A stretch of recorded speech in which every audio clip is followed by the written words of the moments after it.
Welcome to lecture number 6. In this lecture, I will review classical mechanics, which will be our basics for the next lecture, which will be classical field theory. Just to give you an outline of where we stand, in the last few lectures, we reviewed special relativity concepts that are relevant for general relativity. In addition to special relativity, we also need to review classical field theory. So we get started to reviewing classical mechanics in this lecture. And this is a concept that should be familiar to all of you. So if we take a point particle in some potential, if the potential, for instance, is given by this function u here, this is a one-dimensional potential, then the particle can roll around in this potential. It will feel a force, which is minus the gradient of the potential, minus du dx in one dimension. The force is displayed in this red curve over here. And of course, there will be an equilibrium position for the classical particle, which will be down at the minimum of the potential at x is 0 in this case. So the force of the particle is, as I said, minus the gradient of the potential, and that is equal to mass times acceleration in non-relativistic classical mechanics. If we use the velocity, d by dx, and we rewrite the velocity as x dot, for the dot meaning derivative with respect to time, then these force on the particle equals minus the gradient of the potential. These equations of motions can be written as m times the acceleration, which is then the second time derivative of the position, equal to minus the gradient of the potential.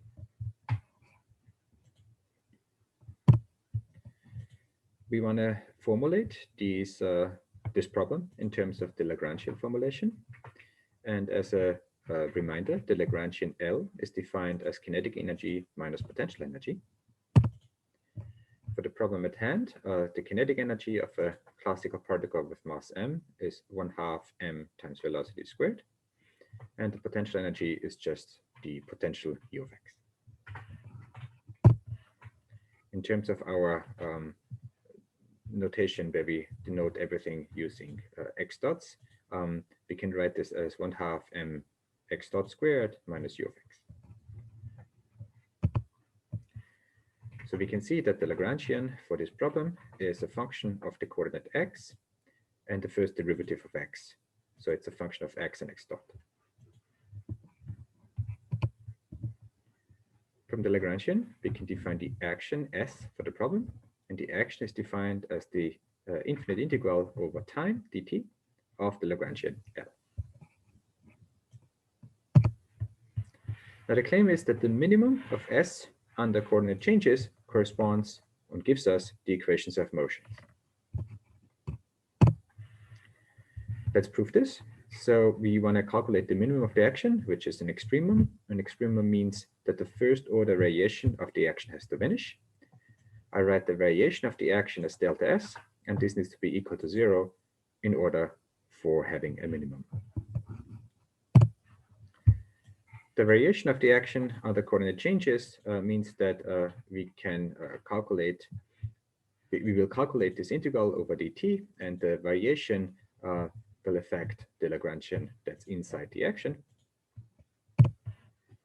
And the variation of a function of two variables via the chain rule can be written as the partial derivative of L with respect to the first coordinate times its variation, plus the derivative with respect to L with respect to the second coordinate x dot times its variation, delta x dot.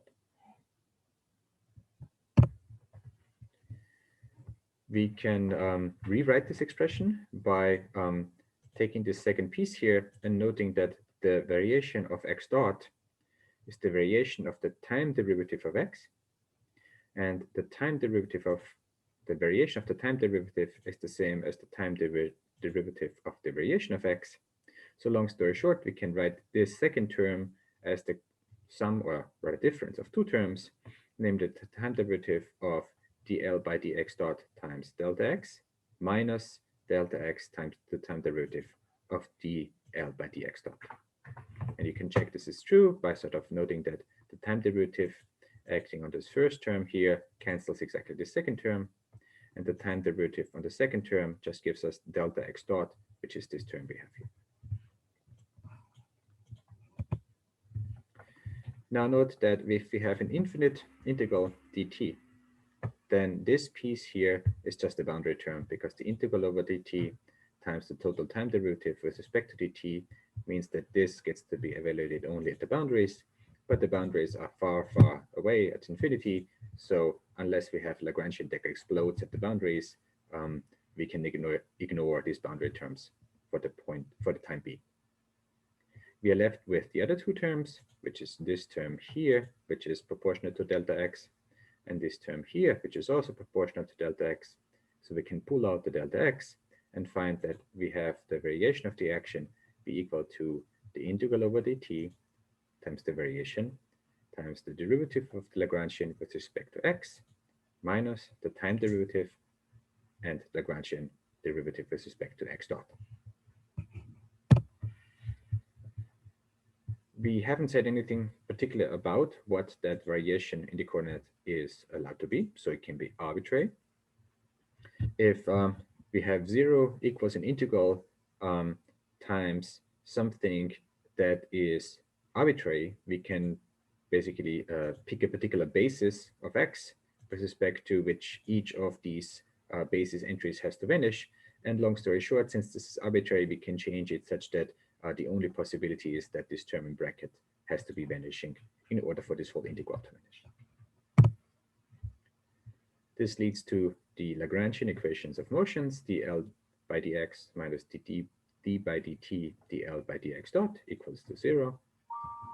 And we can simply evaluate this for our particular case that we have in our Lagrangian here of the point particle. The derivative of L with respect to x just picks up the derivative of the potential with respect to x, and the derivative of L with respect to x dot just picks up the derivative of the kinetic energy. That's just m x dot, and another time derivative then gives us m x double dot. So these are our equations of motions, and these are the same as the equations of motions that we found just from the Newtonian equations. So that is the story. So we can use the Lagrangian formulation in order to get the equations of motions for a problem. But it turns out that we can get more than just this. In particular, let me consider the case when the action not only changes and is at the minimum under coordinate changes, but is actually invariant under coordinate changes. To this end, it's useful to consider a slightly modified action, namely that one where the integral is not from minus infinity to plus infinity, but instead has some boundary terms. So it goes, for instance, from 0 to some time tau, and otherwise it's the same action as the one we had before. If we consider again the variation of the action, delta s, then we have now this integral from 0 to tau times the same pieces that we had before. But now we recall that we know that the equations of motions are fulfilled for this problem. So we know that this part here always vanishes. So we are left that the variation of the action has to be given by the second term here, which is just the boundary terms that we ignored before when we had no boundaries at all. Now, the variation of the action would be given by this integral here, but if it is actually invariant, it means that the variation of the action delta s is actually 0 if you pick a particular form of coordinate change, a particular form of delta x. That we have 0 equal to this integral here. And a simple case would be when we consider constant delta x. So let me just go back for a moment. If delta x is constant, we can actually pull it through this whole expression. And if that's the case, then we get the fact that the variation of the action which has to vanish is equal to translations times this integral here. So this has to vanish. Now, we haven't said anything about the value of these boundary terms, and in particular, these boundary time t can be, again, arbitrary. So by the same argument as before, we find that if we consider invariance of the action under translations and arbitrary boundary terms, the only way that this can be zero is if the argument of the integral vanishes. So this gives us that the time derivative of dl by dx dot has to vanish. Or since this time derivative of this quantity has to vanish, this means that the quantity d by dl by dx dot has to be constant.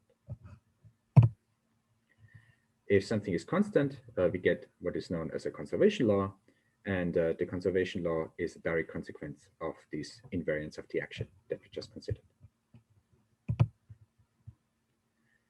So what we found was that the invariance of the action under a particular coordinate change, in our case translations, gives a particular conserved quantity. Let's do an example.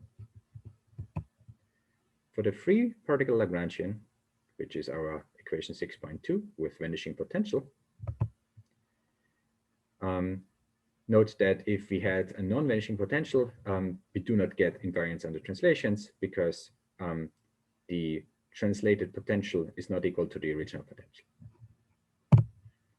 So if we take this free Lagrangian, so 6.2 with potential set to 0, then we have this particular symmetry. We have symmetry under translations, and this gives us a conserved quantity, which is dl by dx dot, which happens to be mx dot. So we recognize the conserved quantity that we get out of this construction to be nothing else but the particle momentum, which is indeed conserved for a free particle. This realization that symmetries generate conserved quantities is due to Emmy Noether. She basically published a paper saying that every symmetry corresponds to a conserved quantity, and that paper was published in 1918. It turns out that this theorem, the Noether Theorem, holds true not only on the classical level for a point particle, but on the quantum field theory level. So it is an exact statement if you want so. And as such, it carries outsized importance in modern physics. Some pieces of trivia. Noether was only the second female to hold a PhD in math in Germany. That was granted in 1907, and her advisor was Jordan.